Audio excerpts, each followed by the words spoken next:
Hello and welcome to our show, The Awakening, here on WGSN-DB, the Going Bold and Going Solo Network. I'm Tina Huggins, your divorce coach specialist and restorative family mediator, and this is Joe Huggins. And tonight we're recapping some of the conversations that we've had during the month.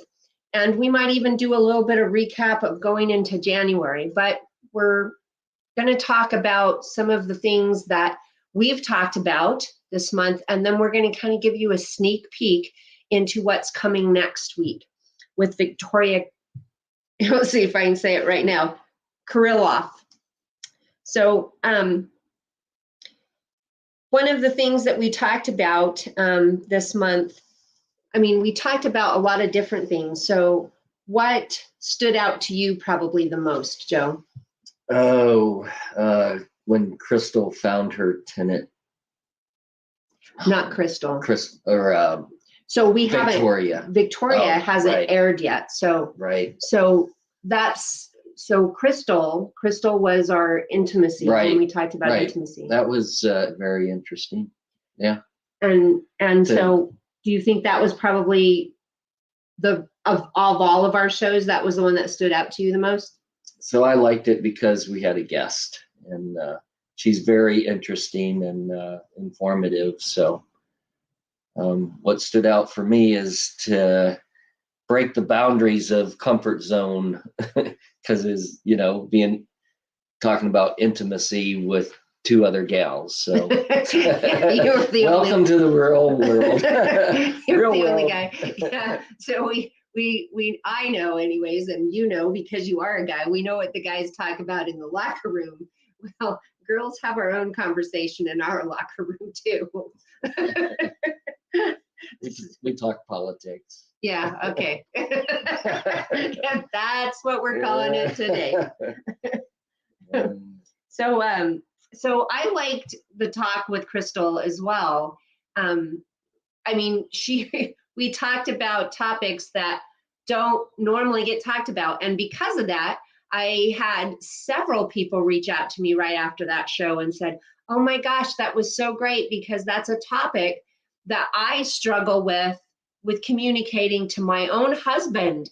And I didn't realize that there was people out there that can help me learn how to communicate to my husband. And then today I had somebody ask me, well, so how do I communicate that to my partner? And it was just a simple thing. And for me, I guess it was last night, they were texting to me about it. What had happened is they were communicating with a possible partner. They haven't even got on a date yet. And she was texting something and she wasn't meaning to send it. She was just kind of wanting to read her feelings there, and she dropped her phone and it got sent. And she asked me, so how do I talk about this? And I'm like, being open, I have a problem with that. I'm probably a little bit too much open in the things that I'll talk about, but being open is a great thing. And in the case with this person, this friend of mine, when she said that this happened, she goes, oh my God, what am I going to do? I said, nothing.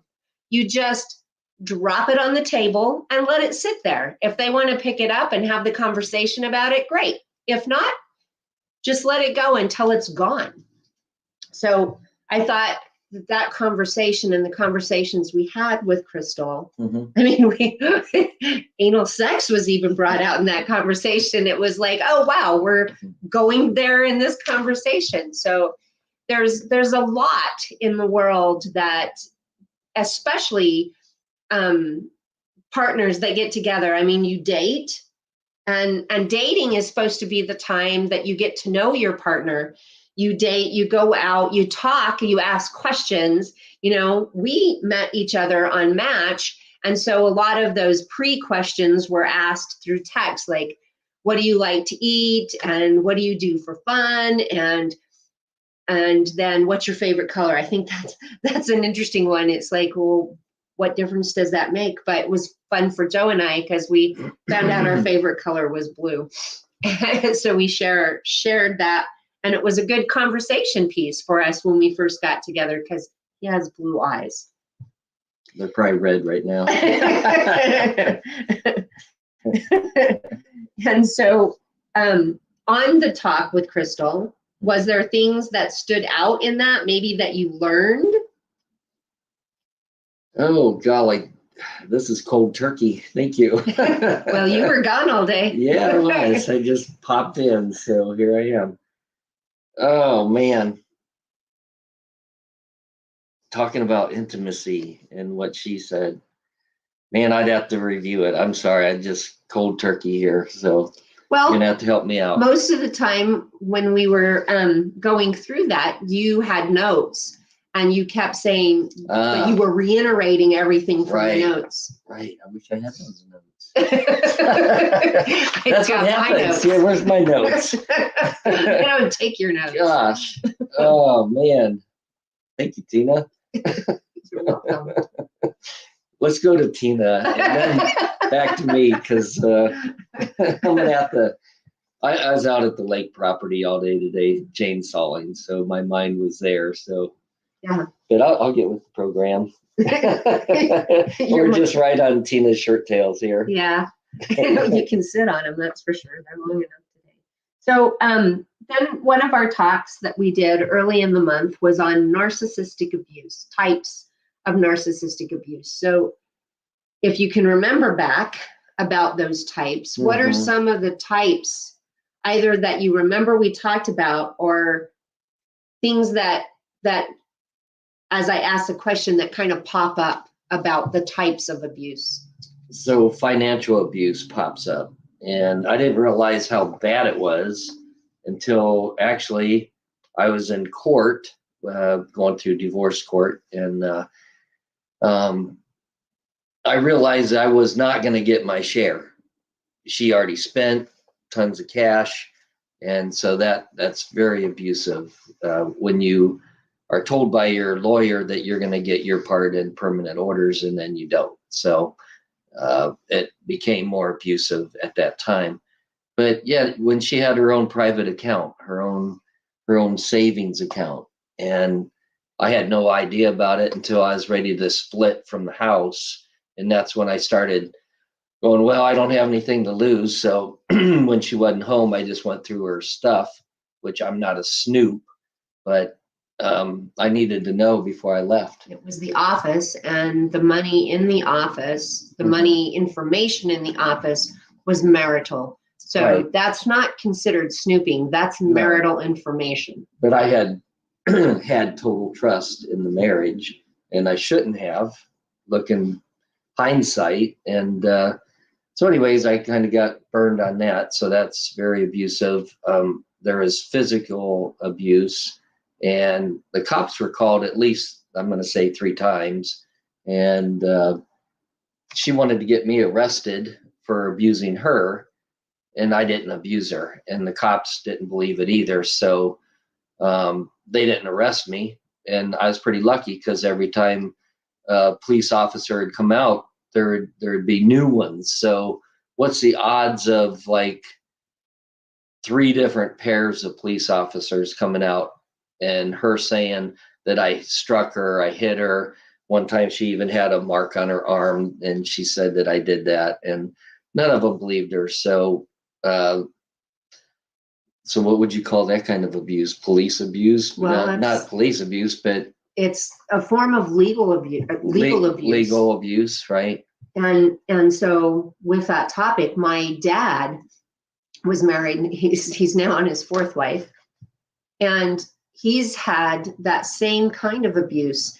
In one case, he married a girl, my dad needed to have a brain transplant, but he married a girl after knowing her for literally 2 weeks. And she was only 2 years older than myself. And she ran on the shirt tails of the wife before, where she had learned somehow to make marks on her wrist or her arms from a special kind of hose, and that hose made it look like somebody grabbed a hold of her and bruised her. And then she would literally run into doors and get bruised all over her shoulders. Some book that she read, and later on I figured out it wasn't so much a book as it was just information she had found on the internet. But this information was used to get my dad arrested. And the cops would call me. I used to work in law enforcement, and they would call me and they would say, Tina, we know your dad didn't do this, but because he won't press charges, we have to arrest him. We can't just pull them both in. Although one night they did both get pulled into jail because they got into an argument. Well, this is the fourth wife he's on. They were arrested together. So that was a different story. But in this case, when they would go through, the cops would be called. And so when he was married to the third wife, the one that he knew for only 2 weeks, my dad was raised on a farm, lived on a farm, worked on a farm, knew absolutely nothing about drugs. The only drug my dad knew about, well, there was two. He knew about pot because that was what went around in his age. And then he found out in some class about cocaine, and he knew cocaine was white. And that's all my dad knew. And then he married this girl and found out that not only did she do drugs, she cooked them in the home. And so one night she got mad at him, and she had called the cops from the bedroom and then came out and started a fight. And once the fight got started, she called the cops and said that this pickup was driving sporadic, and she was pretty sure they were drunk and doing donuts in the yard. And she gave my dad's pickup as what truck was doing this, right? So then she came out, started the fight, and she told him she was going to go break the grill in on his truck. It was a brand new truck, so he left with that brand new truck, and it was nighttime, so he drove out to the cow pasture. And he made the mistake of, when he saw headlights come out and stop at the gate, that he drove out on the road, and he was intoxicated, and he got arrested right there in the middle of nowhere in Cowland in southern Colorado, and got arrested. And she made sure that it was a Friday night after hours, so he had to spend the night in jail. During the time that he was there, she sold everything that was in the house. She sold everything for the drugs. And so when he came back in on Monday, when I went and picked him up and he got back to the house, there was nothing there. I think there was glasses, a table, and a couch and their bed. And that was it that was left in the house. Everything else got sold.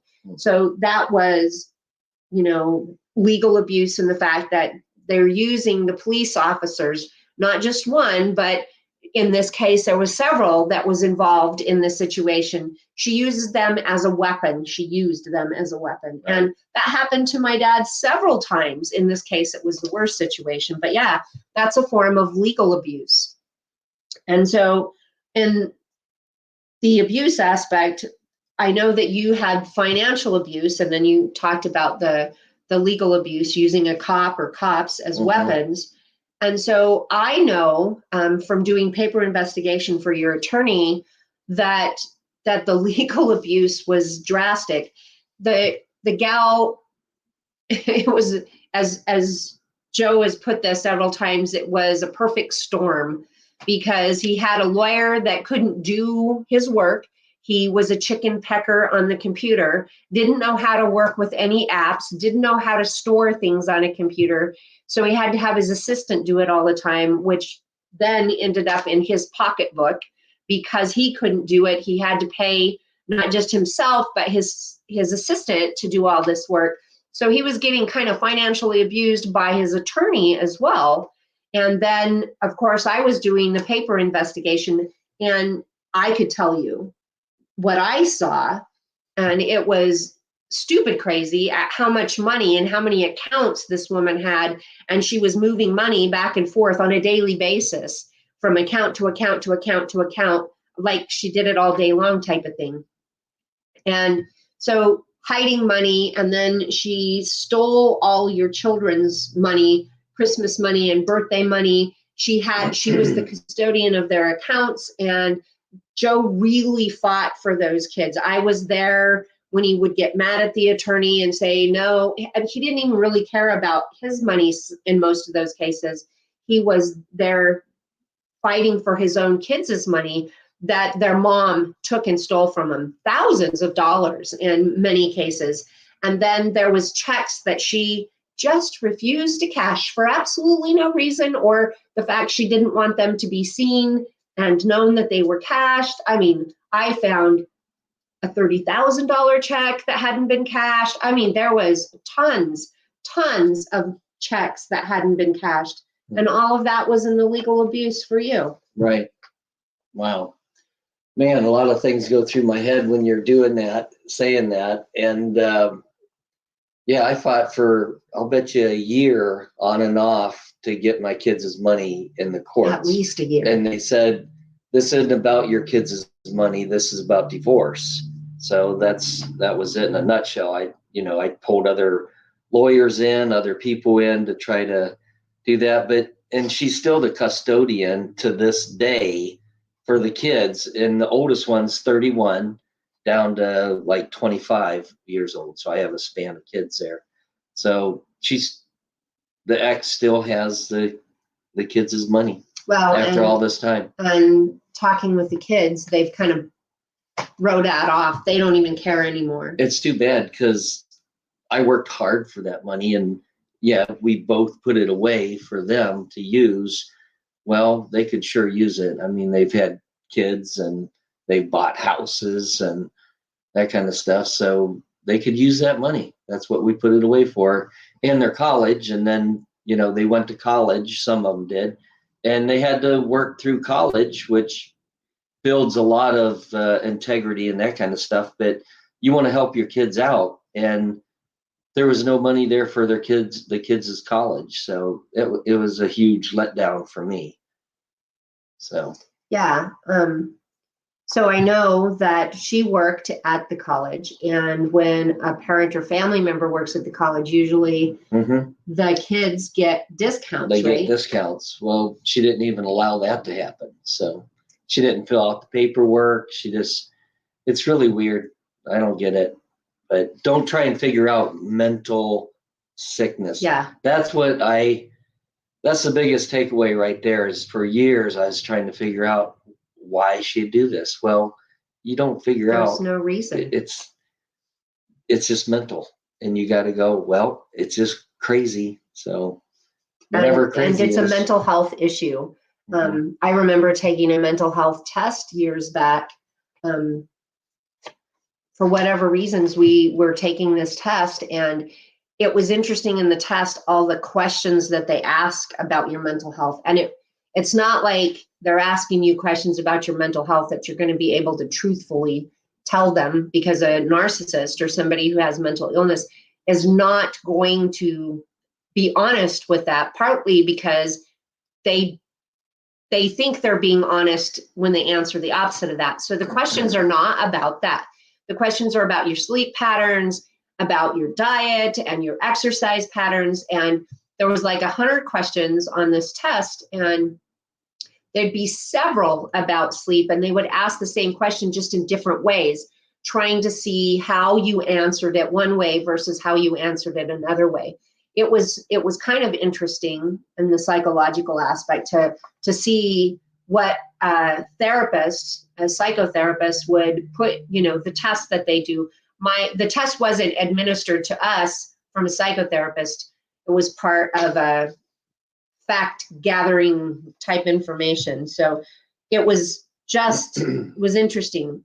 And going through all the abuse, because I'm writing a book on abuse, and studying the mental condition has just been an eye-opening event for me. And I share a lot of that with you.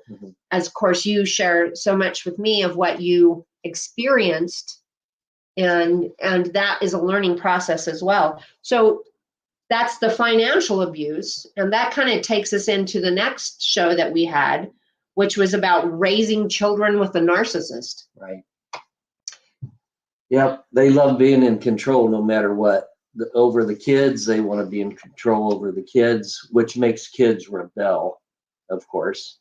and I'm not a control freak, so the kids didn't rebel on me. And it's like, the less rules, the better, because I believe kids really know right from wrong, you know. And so, you know, you spend a lot of time with them, you work with them, they work with you. So, but anyways, yeah, a lot of control. Yeah, I had talked with somebody just a day or so ago about some situations that had happened. They are co-parenting with the narcissist. Obviously, that's why they got divorced. And this is the mother that I was talking to.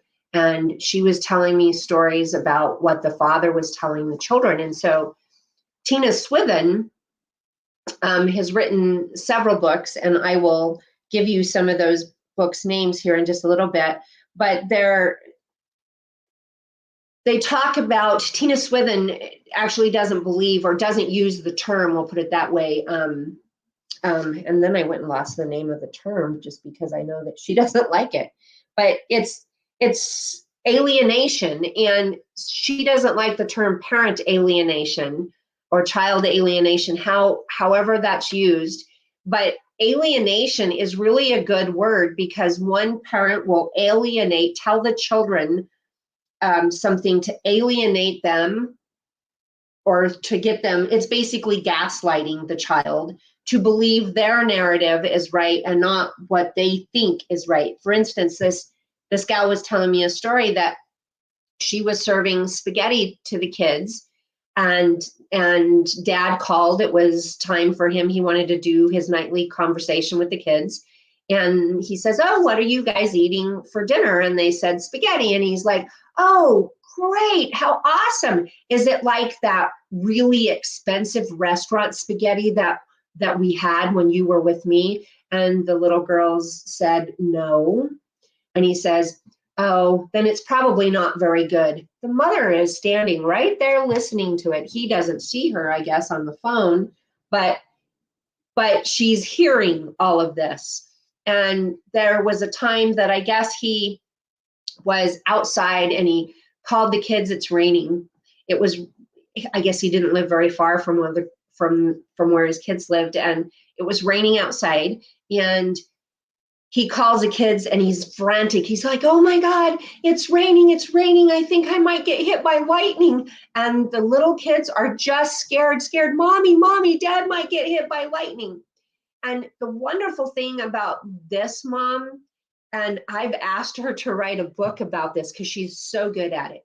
She never throws dad under the bus. So she always talks to the kids with questions. How does that make you feel? How did it make you feel when daddy said that? And in this specific case, she goes, "So is it lightning outside?" And the girls say, "No, it's just, barely any rain." "And do you think that daddy is outside in the rain, or do you think he's inside?" And then the girls answered, and then she said, so if he's outside in the rain, how far do you think he has to walk to get to the house to be safe? And they'll answer. And after they go through these questions with her, they feel better. Even if their answers were, "Oh, he could get hit by lightning," they talk about that. And she just does this through questions. She never throws him under the bus. And now the girls will come in and they'll say things like, "Yeah, daddy says he loves us, but it doesn't feel like love." And then there was one that said, "Yeah, it feels like shark teeth." And so I thought that was interesting. She is helping the kids experience their feelings, their emotions, and she allows that. She'll always be, "Oh, it's okay to be sad, and it's okay to be upset. You've got a good reason. Let's talk about it." Or maybe you want to go and just lay for a quiet minute on your bed, and I'll come in with a cup of hot cocoa for you in a little bit. And she allows that. I just think that's amazing that a parent can be so kind and loving and not throw a difficult parent under the bus. Right. It's hard not to. It's speaking from what I went through. It was just because you're going through so much pain. And yes, I had counselors, and yes, I had friends and family and that kind of stuff. I did involve the kids too much on some of my pain. So looking back, I can definitely say that. And how do you know that you involved them too much? Because I'd let them in on some of the stuff she was doing, how underhanded she was. Well, the main thing is, and this I don't regret, is is the money she took from them, and that kept coming up for years because, so it was that really pained me because that was for the kids. So that was a big one. Yeah, and I don't think that I let them know that your mom has your money and she's the custodian. I'm not the custodian. I never was. If I was a custodian, I'd definitely hand over the money because it's for the kids. It's not a control thing. It's not for me. So, and she told, well, here you go. So I was just standing up for myself. I'm having memories of this. And she told the kids that I was going after their money. So yes, I had to be truthful with that. So, and the kids came to you, one of the kids came to you and asked that question, didn't they?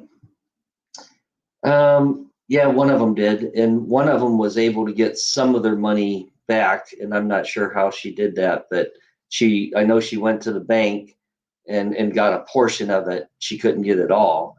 And I asked her to share that with the other kids. And my belief is she did not, for whatever reason. So I don't know if she didn't want to step on her mom's toes to get the other kids' money or take away that control from her mom. I don't know. Was that dividends and things that they were making? It was investments and bank accounts and so she did. Kind of she did share that with the others. They were supposed to sign paperwork. Right. So she did. She did get them to sign or gave them the paperwork so they could do that on their own. So I don't know. I didn't. None of the other kids got their money, so I've asked them. But anyways, yeah, that was a hard one to handle. Hey, I had mentioned the books by Tina Swithin. If you are dealing with narcissistic abuse and you're going through a really tough time, especially in the co-parenting part, just like what we're saying here, there's some really great books. I've listened to them several times, and they're by Tina Swithin, and one of them is called Divorcing a Narcissist, Advice from the Battlefield. And that book was probably the first book of Tina's that I actually listened to. And then I was hooked. I needed to listen to more. She's got she had some very difficult time with her ex, very similar to your situation. And he was just abusive, but he was nicer than your ex was when they started dating.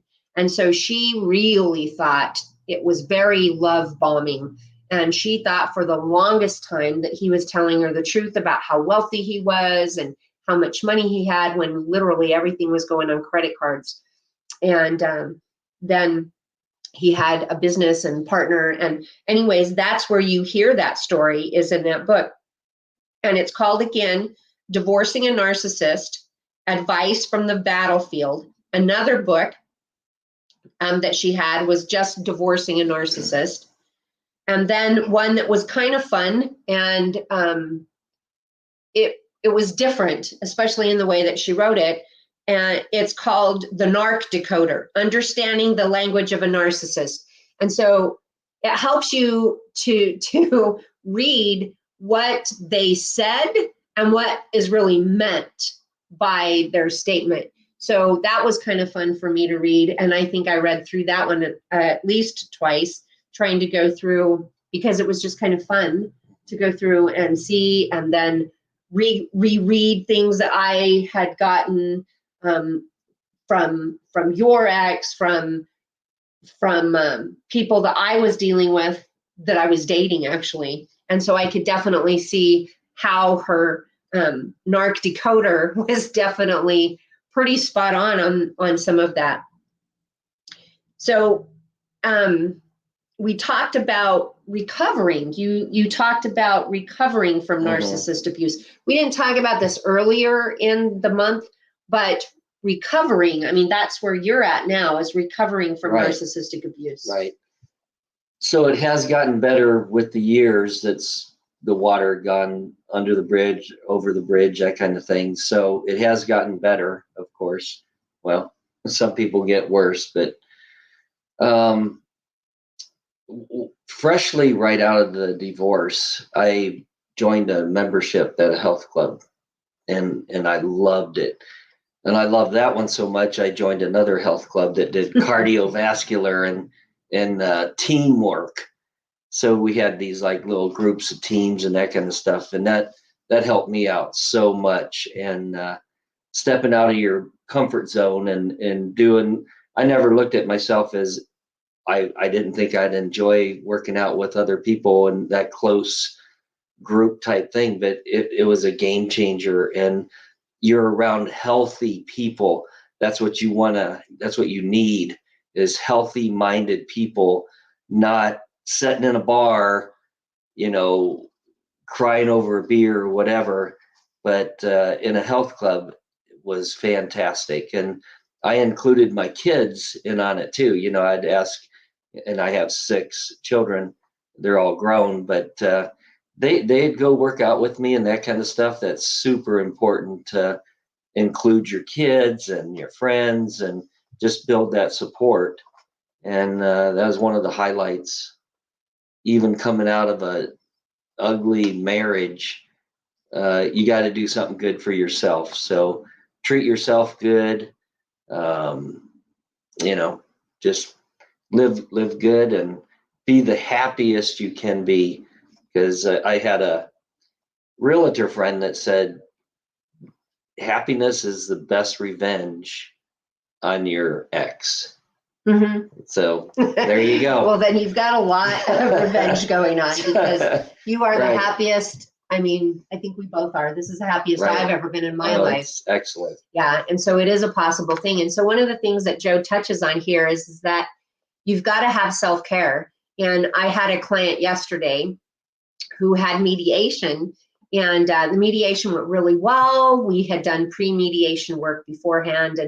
And so she was very happy early on in the day. And then in the evening, she wasn't feeling very good. She said she was sick to her stomach and she wasn't doing well, wasn't thinking well. Everything just hurt and ached.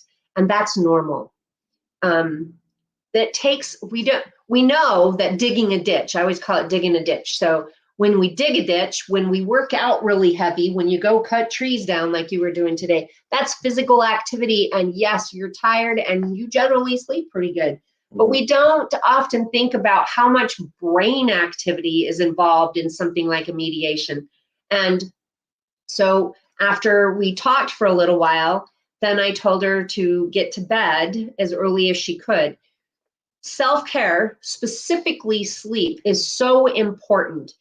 You know that when you get up and don't sleep well through the night and go to work the next day, that things just don't work right. You can't think straight. Well, it's even worse when you're going through divorce. So being physically active, like Joe talked about, his was great. And so joining a health club, which is what he did, was fantastic, because not only did he get the physical activity, he got the connection to other people. And it was a healthy connection. He wasn't going to the bar like my dad did. That's where he picked up the woman that he knew for 2 weeks. That's a healthy connection, going and being physically active. And maybe there's a juice bar. I didn't go to the places that you did, but I taught Taekwondo for many, many years. And so I was always connected with the people in the classes. And of course, I worked out with my students. So we had that connection going when I got divorced as well. My divorce was much earlier than your divorce. And so we're going to kind of shift gears a little bit. And instead of talking about what we've been talking about during the month, we're going to talk about what's coming up next Thursday. So we have Victoria Kriloff. I can see it and I got to read it when I see it. She is telling a story at something that happened last year. And so it's very new and very fresh. When she was telling the story, I heard her story months after it had happened. And now it's been over a year since it's happened.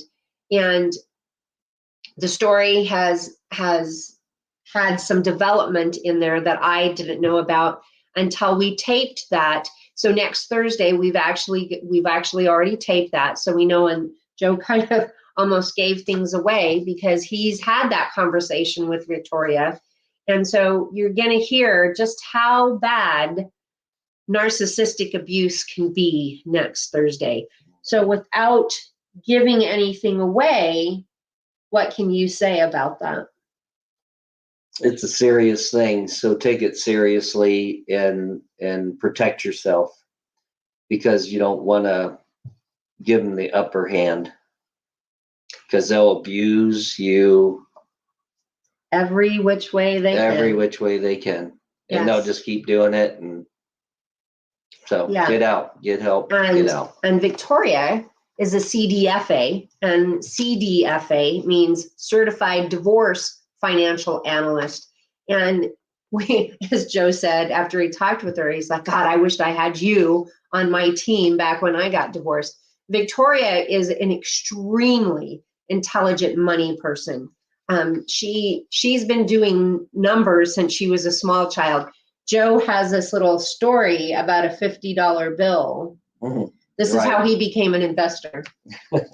So I was pretty young when we moved to the farm, and at Christmas time, I see a $50 bill in the Christmas tree, and my dad put it there.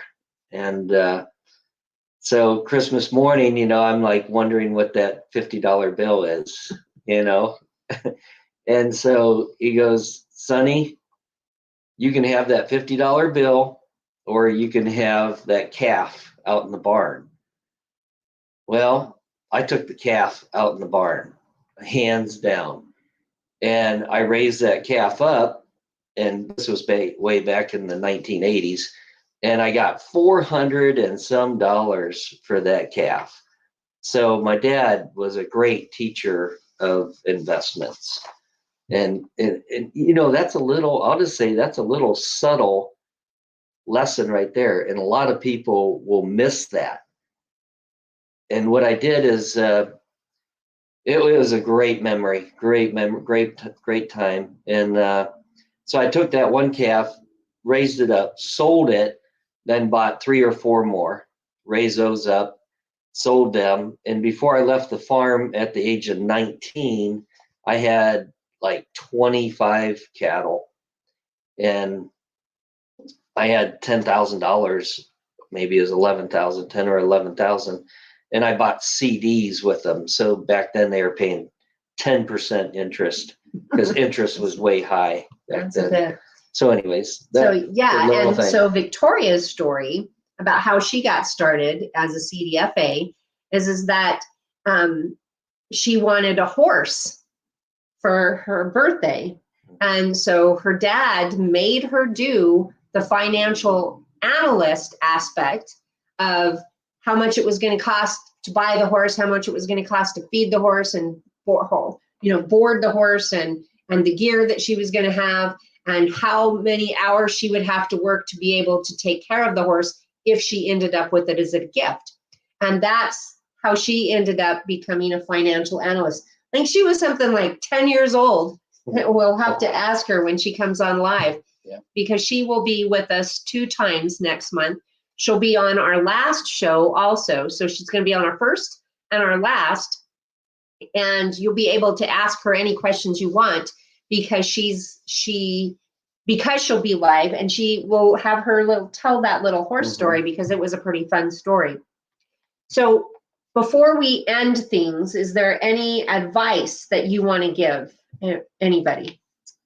Any advice? Stay safe. If you don't feel safe in your home, you're definitely not. So there's a reason for that, and get the help you need.